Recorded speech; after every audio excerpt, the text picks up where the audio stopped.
Eu sempre tenho muito prazer em voltar a esta igreja. Eu passei os melhores anos da minha vida aqui, não canso de dizer isso, e não digo só aqui. Essa é uma grande verdade, é uma das verdades da minha vida. Os meus melhores anos eu vivi na Bahia, em Salvador, nesta igreja. Obviamente, eu só posso ter muito prazer em voltar aqui. Obviamente, é sempre uma alegria retornar a esse ambiente.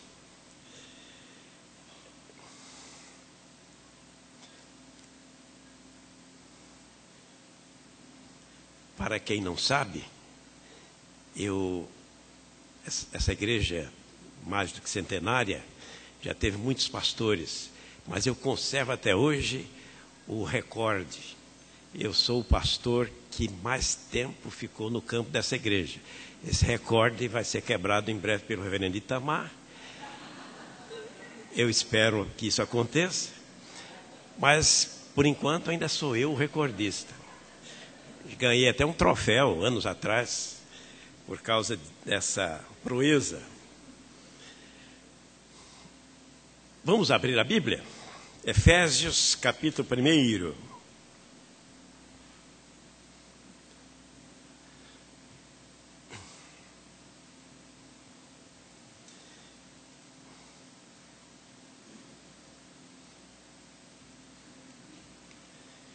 Efésios, capítulo 1, versículo 1 também. Na verdade, eu não vou ler nem o versículo todo. O versículo é curtinho, mas mesmo assim eu vou ler só a metade. Isso porque é essa a metade que nos interessa para fins da nossa pregação nesta noite. Paulo, apóstolo de Cristo Jesus, por vontade de Deus. Só isso. Vamos dizer juntos? Paulo, apóstolo de Cristo Jesus, pela vontade de Deus.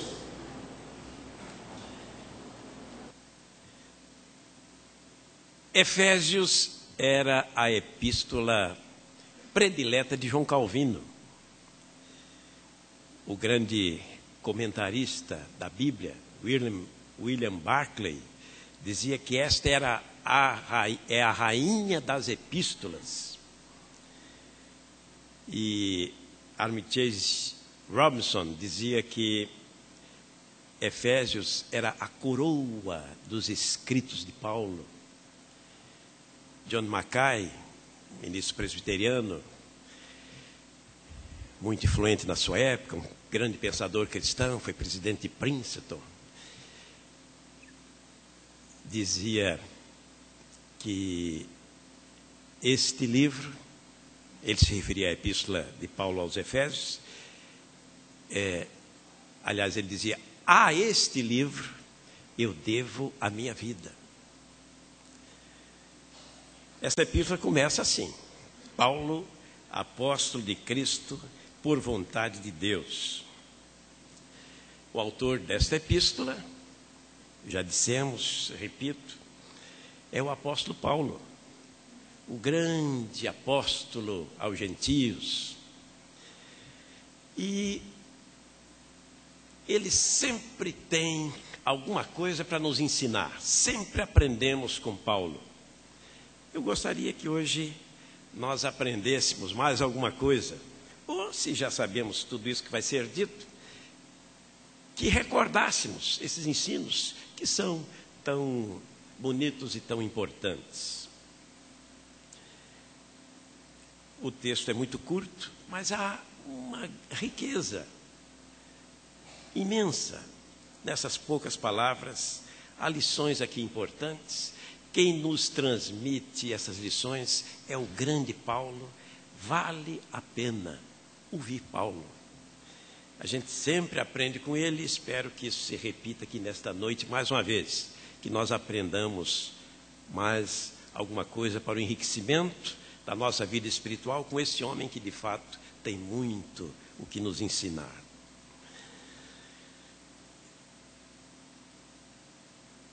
Paulo, apóstolo de Cristo, por vontade de Deus. Eu quero destacar aqui alguns pontos. O primeiro, Paulo, um homem único. A primeira palavra da epístola é Paulo. O autor é esse grande apóstolo, e ele começa a epístola com o nome dele. A primeira coisa que ele diz aqui é Paulo. O nome tinha muita importância para os antigos. Nós colocamos nos nossos filhos nomes considerando só a questão estética. O nome soa agradavelmente nos nossos ouvidos e nós dizemos, esse nome é tão bonito. Quando eu tiver um filho, eu vou colocar esse nome nele. Brederodes, mas que nome encantador, vai ser o nome do meu filho. Ou Estranojóbia, vai ser o nome da minha filha.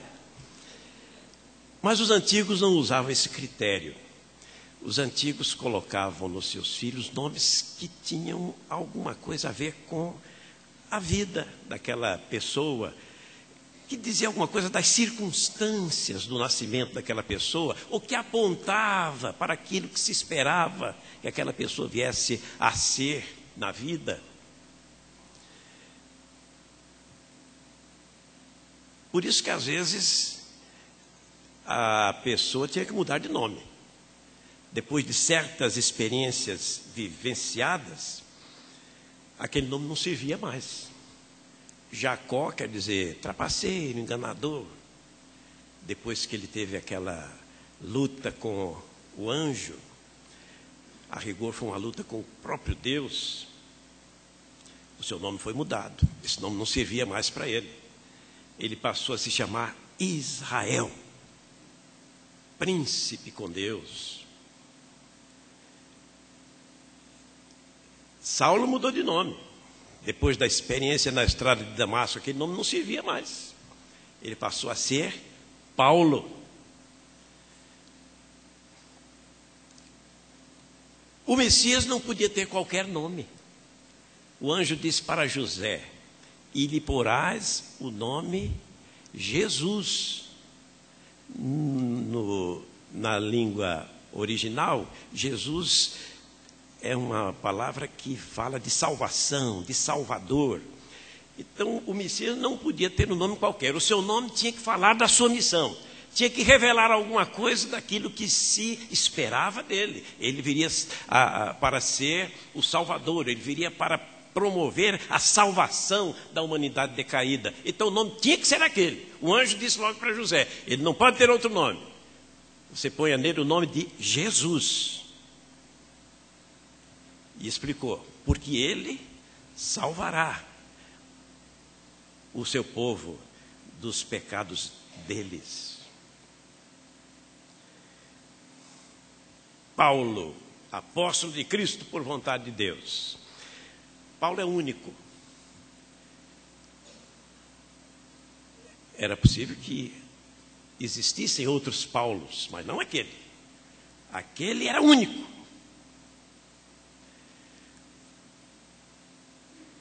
Você também é uma pessoa única. Você ocupa um lugar específico no grande plano de Deus. Pode até haver outras pessoas com o seu mesmo nome, mas Deus não confunde as coisas. Você é você. Você tem um chamado específico que ninguém, a não ser você, pode atender. Nem outra pessoa que tenha o mesmo nome que você tenha. Você tem um ministério peculiar.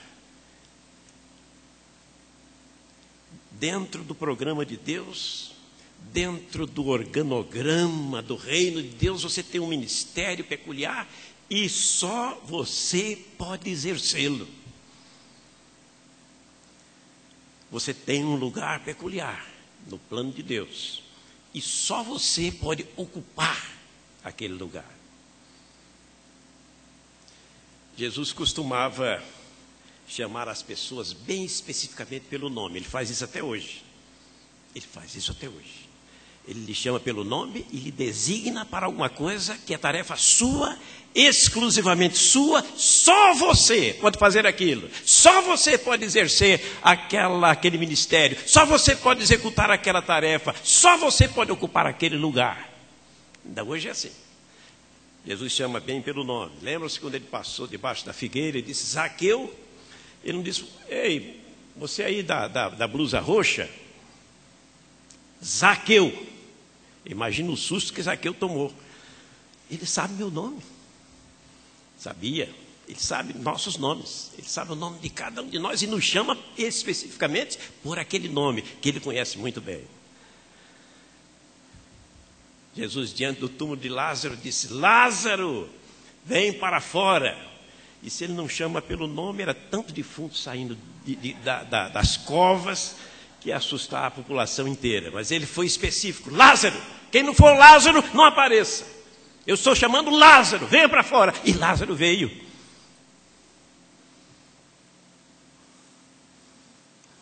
Na estrada de Damasco, aqui eu já fiz referência, o Senhor chamou alguém pelo nome. Saulo, Saulo, por que me persegues? E aquela caravana lá para Damasco, Paulo não estava sozinho ali naquele momento. Mas Deus chamou alguém.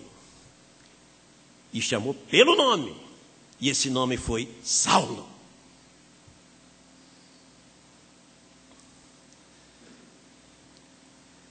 Paulo era único. Você também é. Ocupe o seu lugar. Apresente-se. Diga, Senhor, estou aqui. Eu, chamado por ti, estou aqui para cumprir o teu propósito. Estou aqui para te servir. Onde queres me usar? Paulo, apóstolo de Cristo por vontade de Deus. Um segundo ponto que eu queria referir é o seguinte. Paulo, um homem consciente do seu lugar no reino de Deus. Ele diz, Paulo, apóstolo, apóstolo de Cristo por vontade de Deus. Ele sabia qual era a sua função. Dentro do reino de Deus, ele tinha que exercer a específica função de apóstolo. Ele nem se apresenta como pregador, e ele pregava. Ele nem se apresenta como pastor, e ele pastoreava. Paulo, apóstolo. Não é Paulo cantor, Paulo coreógrafo, Paulo dançarino, ou seja lá o que for. Paulo, apóstolo. É isso que eu sou e sei que sou, e estou muito consciente disso. E ninguém arranca do meu coração essa convicção de que é essa a minha função. Eu sou apóstolo.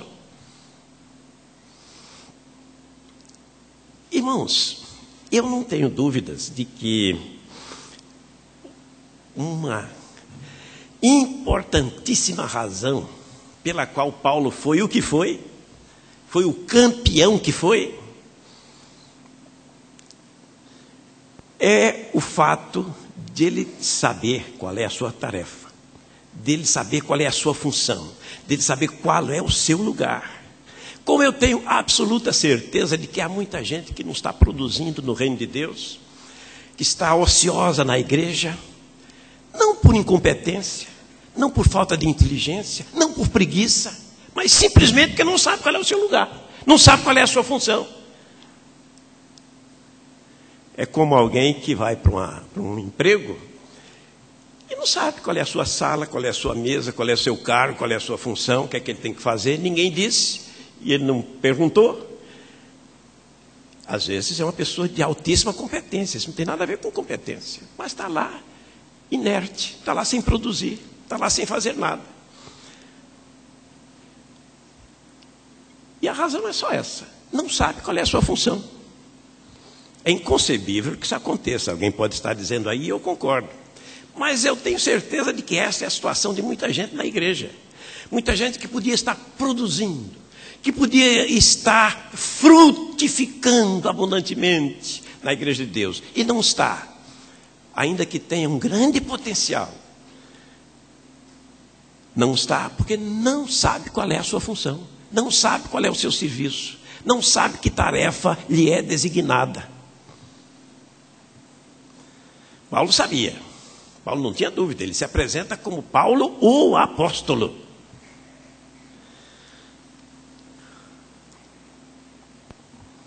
Quando o crente não sabe especificar a sua atuação no reino de Deus, ele fica confuso. E essa situação gera alguns problemas. Um dos problemas é a ociosidade. Ele não faz nada. Ele não está produzindo. Está de braços cruzados. Obviamente não vai produzir. E está de braços cruzados porque não descobriu qual é a sua função. Isso é um problema. Outro problema é a ocupação do lugar alheio. Esse pode ser um outro problema. Quando eu não sei qual é o meu lugar, é capaz de ocupar um lugar que não é meu e que é de outro. E isso também não é saudável. Aquela função é do outro, não é minha. E eu estou ali me metendo a fazer. Estou criando dificuldades para o outro.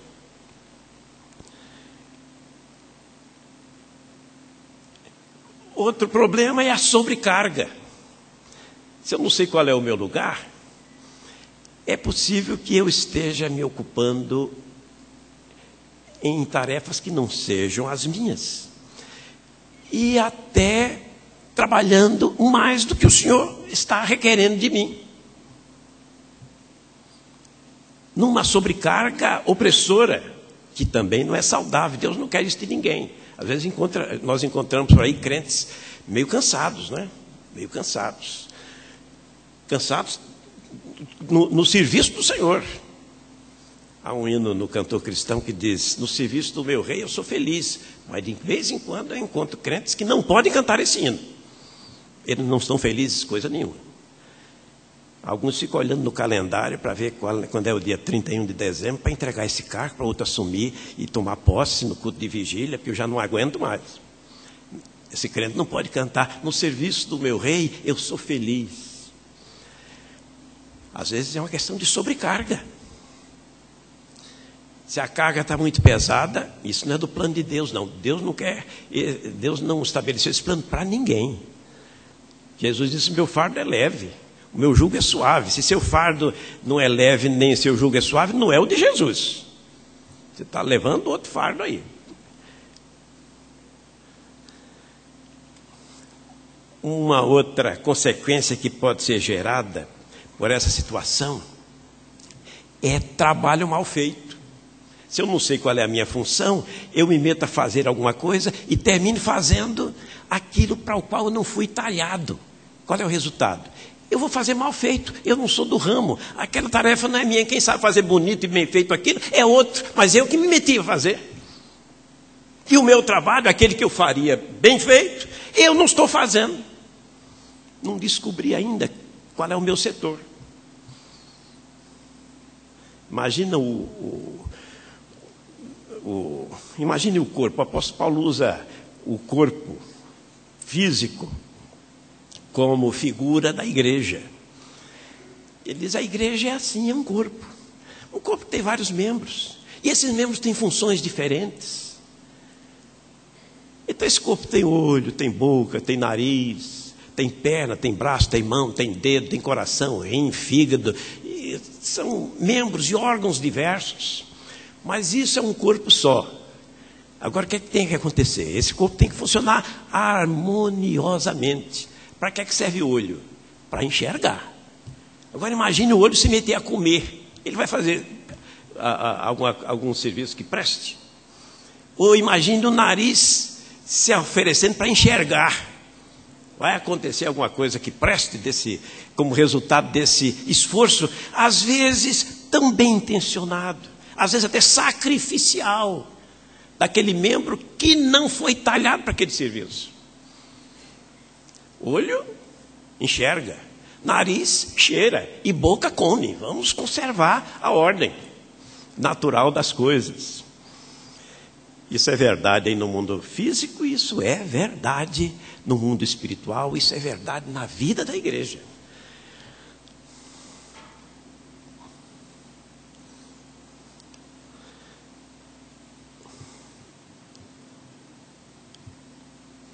As funções, segundo o apóstolo Paulo, são bem distribuídas na igreja, porque é Deus quem faz essa distribuição, Deus não faz nada mal feito.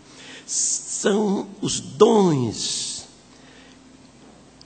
são concedidos pelo Espírito Santo, e esses dons são dados ou são concedidos para que as pessoas cumpram a tarefa para a qual foram designadas. Elas então recebem do próprio Deus que as escalou para fazer este serviço as aptidões necessárias, a capacitação necessária para o exercício específico daquela tarefa.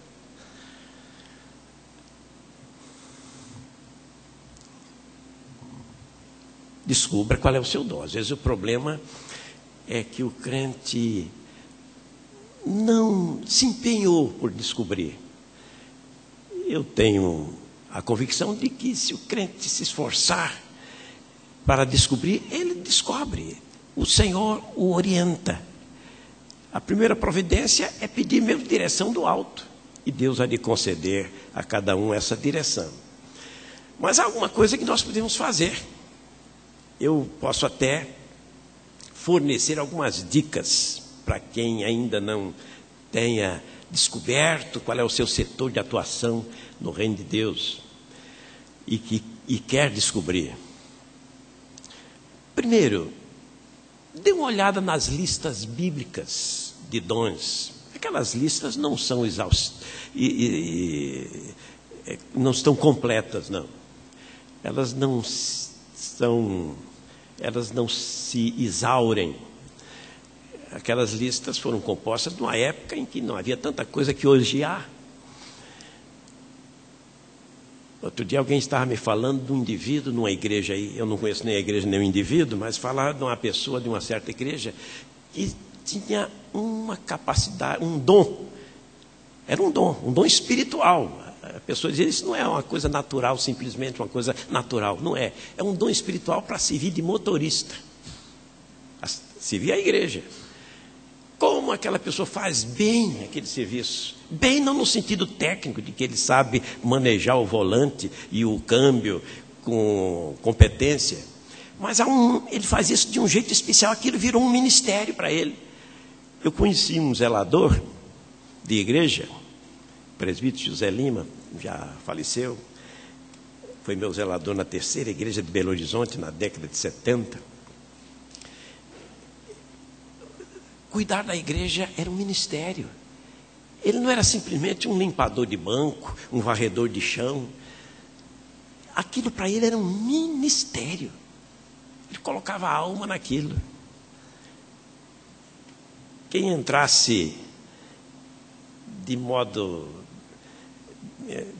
bem discreto no templo, na hora em que estava limpando o templo, percebia que ele orava. Em toda a igreja, a gente sabe que as pessoas têm os seus lugares, né? Se eu olhar aqui para o segundo banco e não vi Eunice Marinho, ela não veio. Não vou nem procurar em outro lugar, porque faz 490 anos que ela se senta aí. E assim todas as igrejas, né? Uma vez eu ouvi Dona Ruth Bonfim dizer para um rapaz, saia, isso aí é meu lugar. Dona Ruth talvez nem se lembre disso. Ela disse isso sorrindo e o rapaz saiu sorrindo também. Não estava brigando, não. Mas como que dizendo, quem senta aqui sou eu. Você não sabe disso, não? E o rapaz saiu como quem dizendo, é mesmo, eu estou fora do meu lugar, esse lugar. E seu Zé Lima limpava ali o banco, e ele pensava assim, quem senta aqui é fulano. Ele limpava aquele banco ali, orando pelas pessoas que costumeiramente sentavam ali. Senhor, abençoa Judite, abençoa Joaquim, abençoa não sei quem e tal. As pessoas daquele banco, ele fazia isso. Era um serviço espiritual. limpar banco, no conceito do presbítero José Lima, o zelador da igreja. Então, dê uma olhada nas listas, há várias, nas listas bíblicas de dons. Quem sabe você descobre ali alguma coisa, alguma indicação. Você diz, olha, eu acho que é aqui, acho que meu setor é esse, eu acho que é isso aqui que eu devo fazer.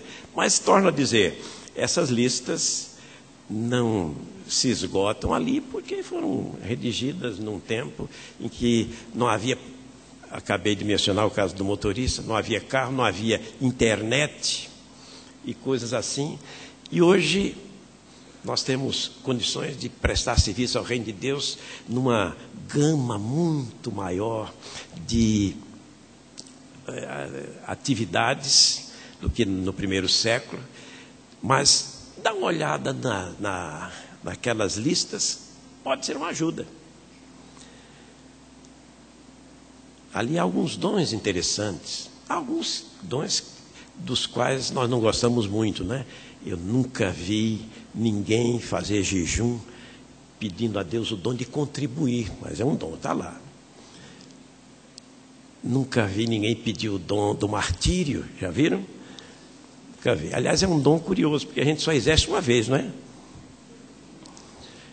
Mas está lá a lista dos dons. Quem sabe uma olhada neles vai ajudar. Outra dica: olhe para os seus talentos naturais. Eu, pessoalmente, não confundo as duas coisas. Para mim, são duas coisas distintas: o dom espiritual e o talento natural. Mas eu também entendo que é possível que Deus queira combinar as duas coisas e conceda a um crente um dom espiritual que tenha relação com aquilo que é seu talento natural e que foi dado pelo mesmo Deus. O talento natural chega ao mundo com a gente. Nós o trazemos desde o berço. Dom espiritual é outra coisa. Mas é provável que alguém que tem uma grande facilidade para falar receba como dom espiritual algo nesta linha. E seja um bom professor ou seja um bom pregador. Mas realmente não é a mesma coisa. Dom espiritual é uma coisa e talento natural é outra. Não vamos confundir. Mas é possível que Deus conceda a alguém um dom espiritual que esteja relacionado com algum talento natural que a pessoa já tenha trazido do berço. Se posso exemplificar a distinção entre talento natural e dom espiritual, eu quero mencionar uma pessoa que anda muito esquecida. Talvez a maioria dos que aqui estão nem conheçam esse nome, mas tenho certeza que aqui há pessoas que conhecem, principalmente entre os mais velhos. Lembram-se de um cantor antigo chamado Feliciano Amaral? Estou vendo gente fazendo assim. Feliciano Amaral tinha uma vozinha curtinha, fanhosa. Ele era muito afinado, mas a voz dele não era uma voz poderosa e aquele timbre encantador, não era. Mas, olhem, quando Feliciano Amaral cantava, tocava lá dentro. Até hoje, eu outro dia estava visitando um colega e ele colocou lá Feliciano Amaral. Eu digo, você tem isso ainda? Tem, eu comprei esse disco aqui. Que bem me fez ouvir Feliciano Amaral, fanhosinho do jeito que ele era mesmo. Não sei nem se ele está vivo, talvez nem esteja. Se estiver vivo, está muito velhinho. E eu ouço muitos cantores aí que têm uma qualidade vocal, um material vocal muitas vezes melhor do que o de Feliciano Amaral. Tem técnica, o som da voz é maravilhoso, é agradável, mas não mexe na minha alma. Eu até gosto de ouvir, que voz, como canta bem e tal. Mas Feliciano Amaral, eu ouço e não digo como ele canta bem, eu digo como esse homem fala ao meu coração. É aí, eu creio que essa é uma boa ilustração do que seja a diferença entre o talento natural e o dom espiritual. Mas nada impede que o Deus soberano junte as duas coisas. Uma outra dica, para você descobrir qual é a sua tarefa: esteja aberto a novas oportunidades. Se o superintendente da escola dominical chegar e disser: estou precisando de um professor para a classe tal, eu me lembrei de você. Aceite. E se você não for talhado para ser professor, qual é o problema? Você chega depois para ele e diz: eu bem que tentei, mas eu não sou do ramo não, arranja outro. Não é? Não vai haver nenhum terremoto se isso acontecer. Mas quem sabe, e eu já vi acontecer isso, quem sabe você vai chegar entusiasmado para o superintendente e vai dizer: rapaz, descobri o meu lugar, eu não sabia, eu sou do ramo, sim, rapaz, você não sabe como está funcionando, como está indo bem, como eu estou me sentindo bem em fazer esse serviço, em executar essa tarefa. É ali, meu lugar é aquele. Já vi isso acontecer.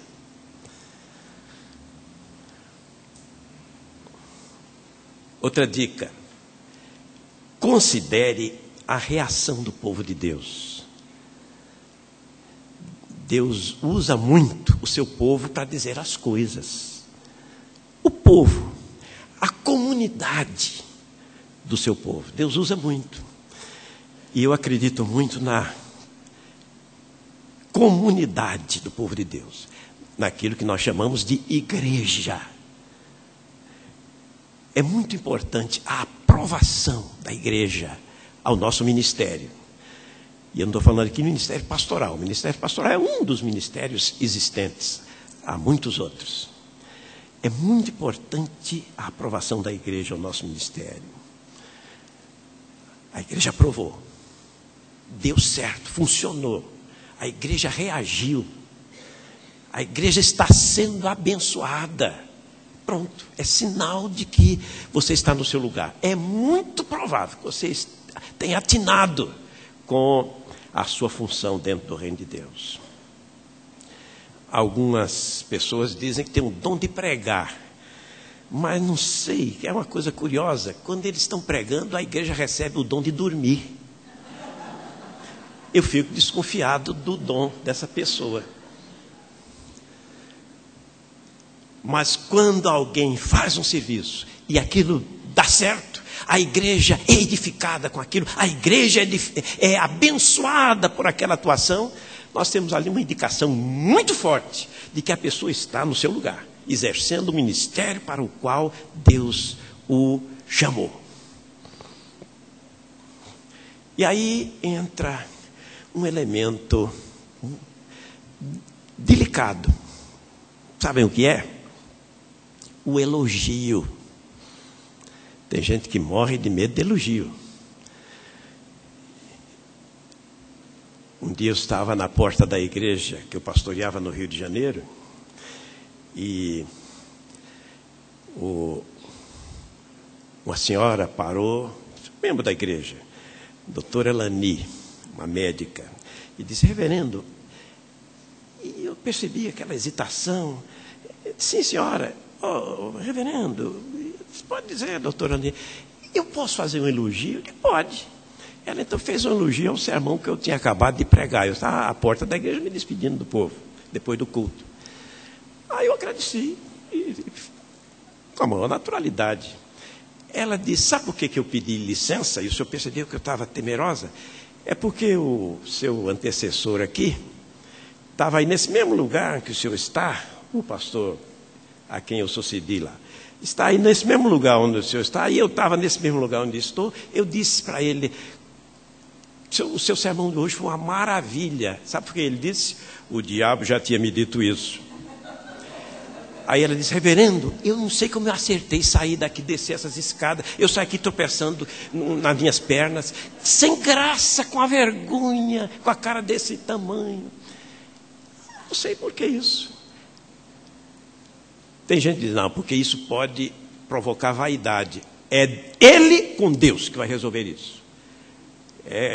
Não tem nada a ver com isso, não. ele aprenda a lidar com elogio. Mas o livro de Provérbios está cheio de ensinamentos nessa direção. O livro de Provérbios diz: olha, a palavra dita a seu tempo, quão boa é. Então diga. Uma maçã de ouro em salva de prata. Assim é a palavra. Como é que termina aí? Eu acho que é dita a seu tempo também, né? Se não é, é uma coisa semelhante. Isso quer dizer o quê? É a palavra de Deus dizendo: olha, aquela palavra que traz ânimo, que traz motivação, que traz sustentação, que infunde coragem. E essa palavra que estimula, que empurra para frente, essa é maravilhosa. É como maçã de ouro em salva de prata. Então eu vou me reprimir? Não, eu vou dizer essa palavra que é salva, maçã de ouro em salva de prata. O sujeito vai ficar todo inchado. Ele resolva isso com Deus. Isso é um problema sério mesmo, não posso negar. Mas é problema dele. E ele precisa resolver. É muito bom quando o crente chega para o seu irmão, aquele irmão que está ministrando para ele, seja num ministério, seja noutro. É muito bom quando esse irmão chega e diz: irmão, quanto bem me fez a sua ministração. Quanto a sua atuação tem me abençoado, irmão. Isso é muito importante. Não só para que a pessoa se esforce para fazer cada vez melhor, mas para que a pessoa se conscientize de que está no lugar certo. A administração dele está produzindo resultados positivos, está produzindo efeitos positivos. Então ele é do ramo, é ali o seu lugar. Deus está confirmando o seu ministério. Deus confirma através do seu povo.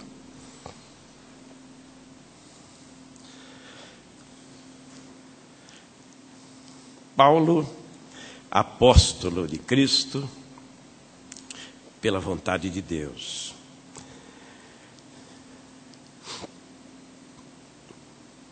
Um terceiro ponto. Paulo, um homem cristocêntrico.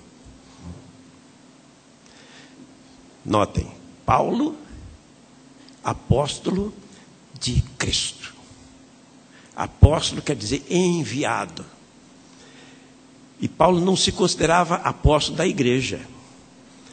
Paulo não se considerava apóstolo de si mesmo. Ele não se auto-enviou.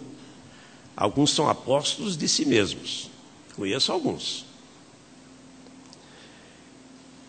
Paulo não era apóstolo da sociedade missionária, não sei o que lá.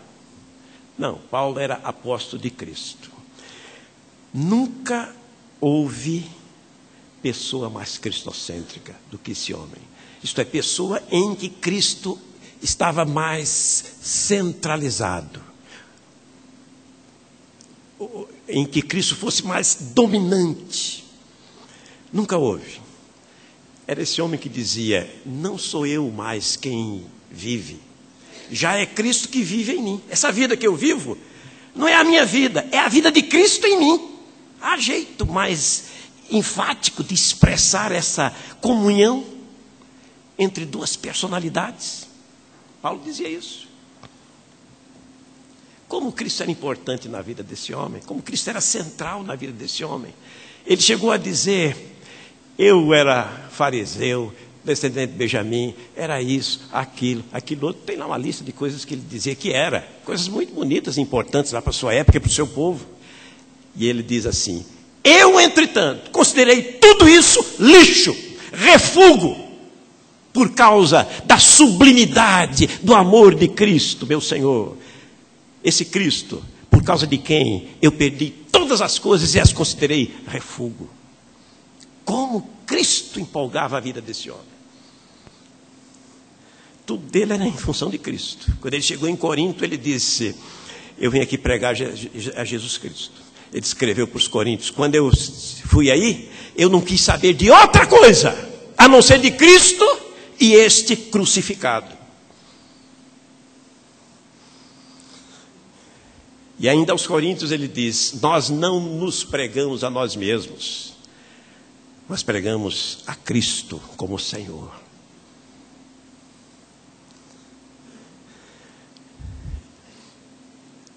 Outro dia um aluno meu pregou um sermão muito bonito, muito bíblico, muito bem composto homileticamente, mas eu disse para ele o seguinte: é sermão de prova.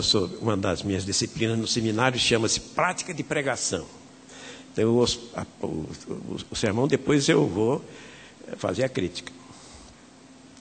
E eu disse para ele, depois que ele pregou aquele sermão tão bonito, tão substancial, tão bíblico e tão bem estruturado homileticamente, eu disse: olha, esse sermão você podia ter pregado na sinagoga, que não ia causar mal-estar em ninguém. Bonito sermão, bíblico. Mas Cristo não apareceu, mesmo sendo um sermão bíblico. Não foi um sermão cristocêntrico. E pregador do Evangelho não pode deixar Cristo de fora de sermão nenhum. Cristo tem que estar no centro.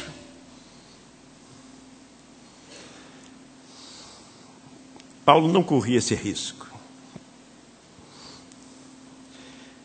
Tudo de Paulo era em função de Cristo. Por exemplo, aqui nessa mesma epístola aos Efésios, ele diz: maridos, perdão, ele começa com as mulheres. Mulheres, sejam submissas a seu próprio marido, como ao Senhor. Do jeito como a igreja é submissa ao seu Senhor, ele prossegue arrazoando desse modo, assim as mulheres sejam submissas aos seus maridos. Aquela submissão devia ser em função do compromisso que a mulher tinha com Cristo. Não faz sentido ministrar uma recomendação dessa para uma mulher que não seja cristã. Maridos, amai vossas mulheres. Lá vem Cristo de novo. Como Cristo amou a igreja. Cristo é a referência. Também não faz sentido dar um conselho desse para um marido que não seja cristão. É Cristo. É por causa de Cristo. Vocês amam suas mulheres, mas não é porque ela é bonitinha, não.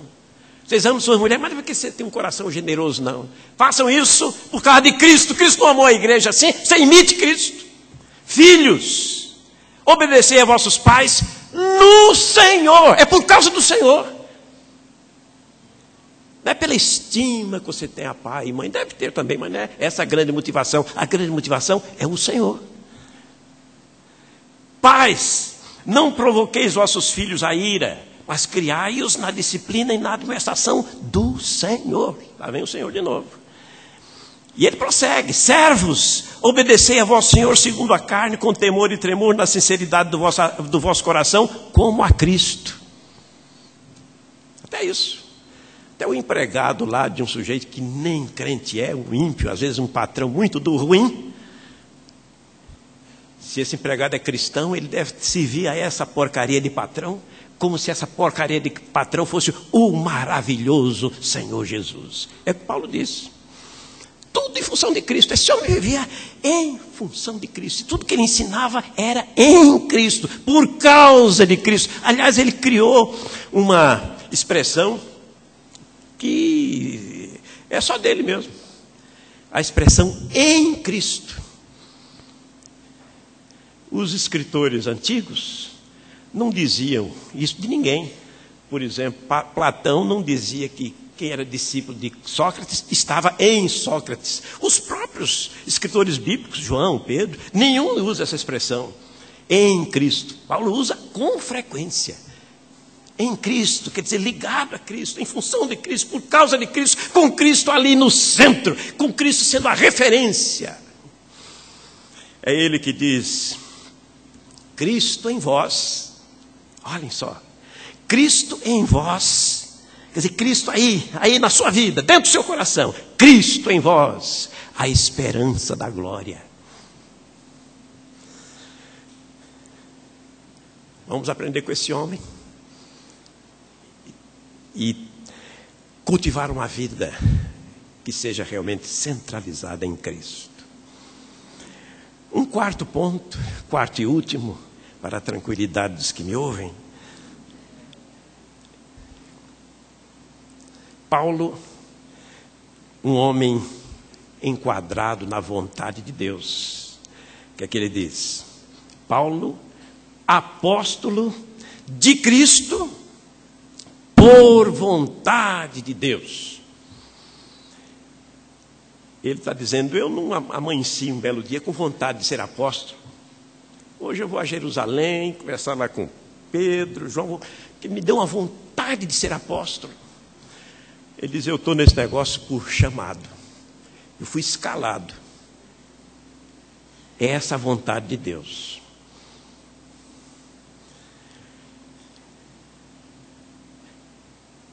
O meu colega de quarto no seminário, lá no Recife, no acampamento pré-acadêmico, deu uma resposta curiosa a uma pergunta que o diretor fez para todos os calouros. Ele era um dos calouros, no ano de 1966. Eu sou desse tempo mesmo, não se espantem não. Em 1966 eu estava cursando o primeiro ano do seminário. E esse colega, o diretor perguntou a todos os calouros, por que você veio se preparar para o ministério? Fale da sua experiência de chamado. Aí um respondia, o diretor fazia a mesma pergunta ao outro, você fale agora da sua experiência de chamado, o outro falava. Quando chegou na vez desse colega, ele disse, eu não tenho experiência de chamado nenhuma, não. Ninguém me chamou, eu sou voluntário, eu vim porque quis.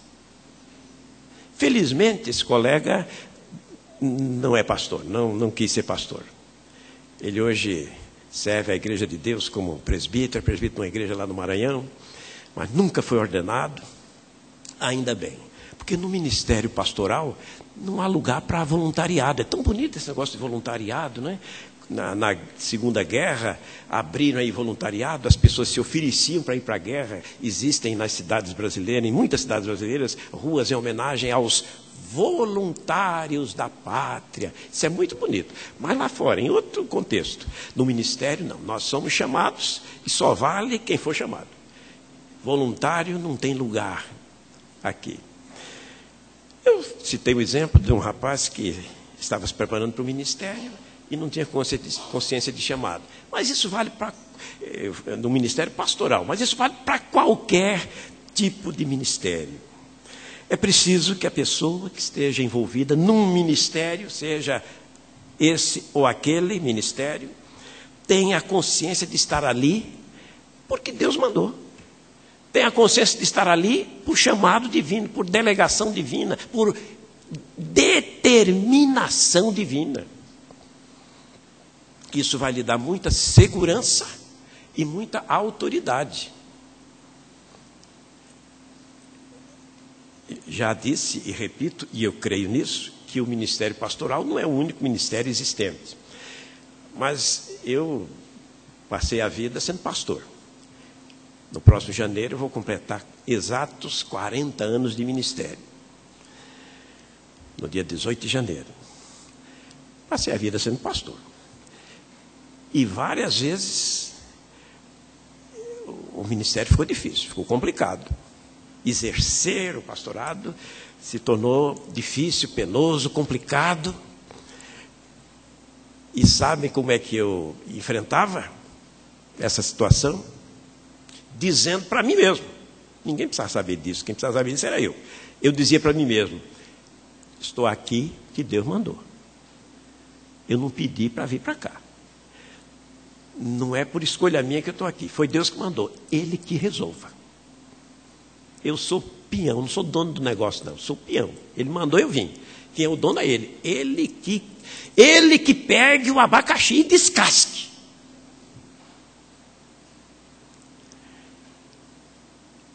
E eu não sei se eu superaria certas dificuldades que eu tive se não fosse uma convicção muito profunda que o diabo nunca pôde arrancar do meu coração de que Deus tinha me chamado.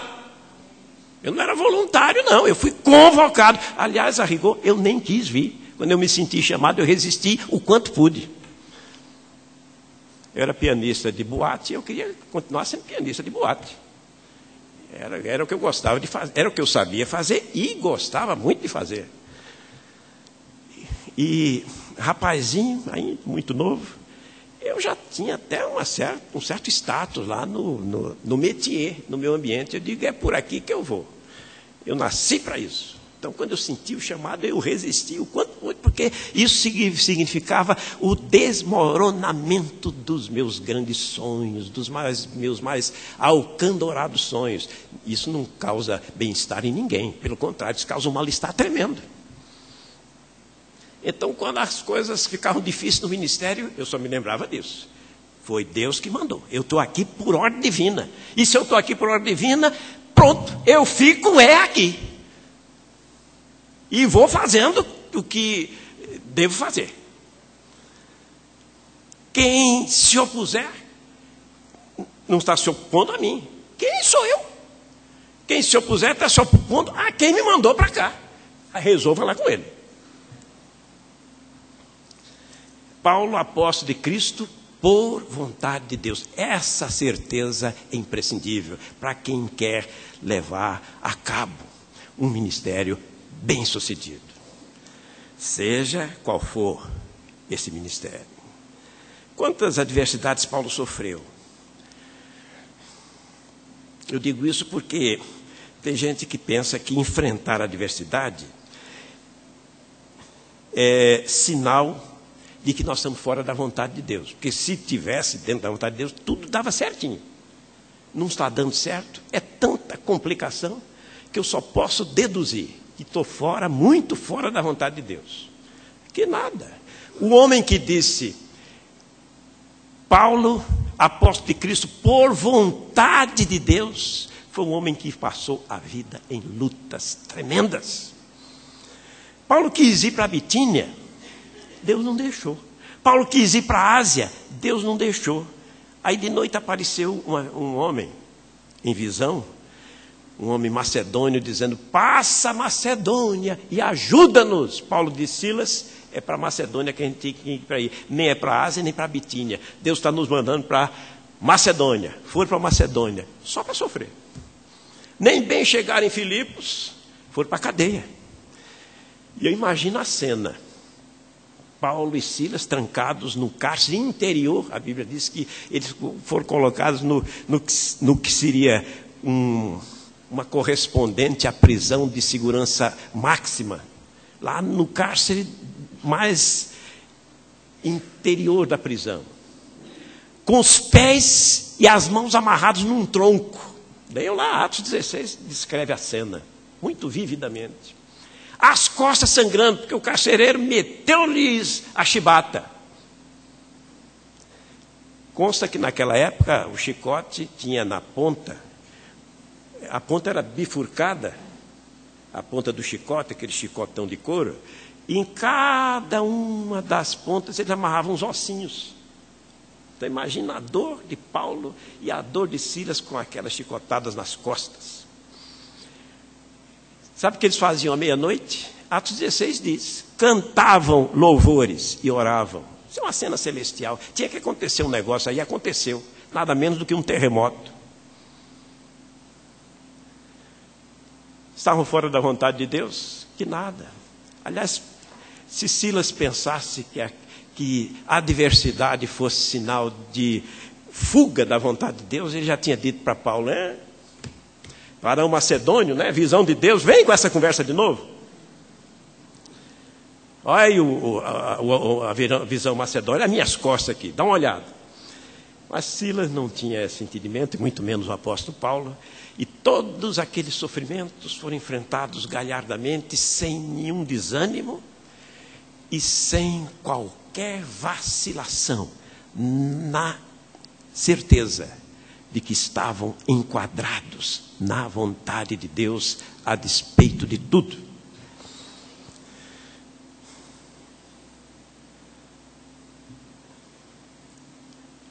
Oposição não significa desobediência à vontade de Deus. O apóstolo Paulo sofreu muita oposição, mas foi ele que pôde dizer, eu não fui desobediente à visão celestial. Não fui. E foi em obediência à visão celestial que ele passou por todos aqueles dissabores, enfrentou todos aqueles percalços.